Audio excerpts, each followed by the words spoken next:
Nous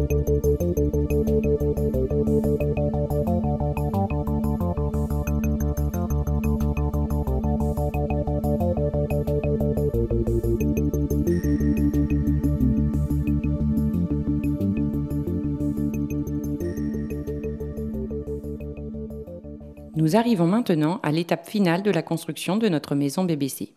Plusieurs corps de métier du second œuvre vont devoir intervenir, chacun à leur niveau, en respectant les règles de l'art pour garantir une bonne imperméabilité à l'air du bâti. Le menuisier pour l'installation des huisseries équipées de double vitrage 4-16-4, le plaquiste pour la pose de l'isolation intérieure constituée d'un isolant PSE TH32 de 12 cm d'épaisseur, l'électricien avec notamment la pose de boîtiers de prise étanche à l'air, le plombier chauffagiste pour la pose de la chaudière à condensation au gaz naturel, du chauffe-eau solaire ainsi que l'installation de la VMC double flux. Et enfin le couvreur pour la pose des capteurs solaires. Une fois ces différents travaux terminés, la maison va devoir passer le test d'étanchéité à l'air qui déterminera son statut de maison BBC.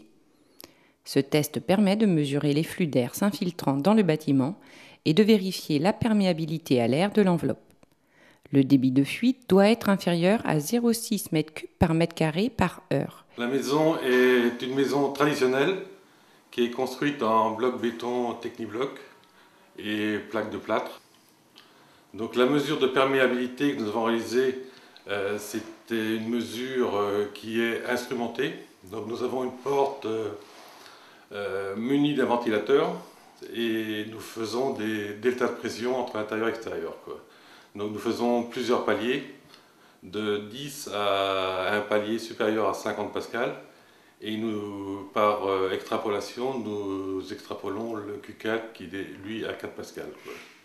Donc le Q4 est donné en mètres cubes par heure par surface de paroi froide. Donc ce que l'on appelle nous la T-BAT. La T-BAT, ce sont toutes les surfaces qui donnent sur l'extérieur, y compris le plancher haut. Donc nous venons de faire une mesure de perméabilité à l'air d'un bâtiment. Ce bâtiment est labellisé BBC Finergie. Donc la valeur à atteindre était de 0,6. Nous avons eu une valeur de 0,32, ce qui est une très très bonne valeur. Cette valeur de 0,32 équivaut à peu près à la moitié de la valeur voulue pour le label BBC. Donc ce qui prouve qu'on peut effectivement faire de très bonnes maisons étanches avec des matériels traditionnels.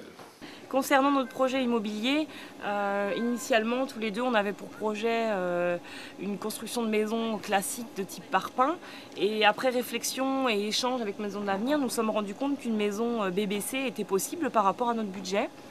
Effectivement, Maison de l'Avenir nous a proposé donc une maison BBC en bloc béton. Maison BBC, bâtiment basse consommation qui nous permet de faire des économies au niveau d'énergie, qui nous permet de bénéficier d'un crédit d'impôt plus important et donc d'un prêt à taux zéro également plus important. Donc, ce qui nous a permis de pouvoir concrétiser notre projet. Voilà.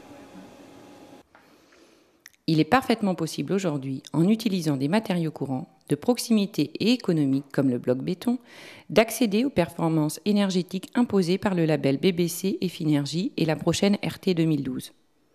Le bloc béton Technibloc illustre parfaitement ce type de construction qui répond aux enjeux de la construction durable et participe à la diminution de l'impact environnemental.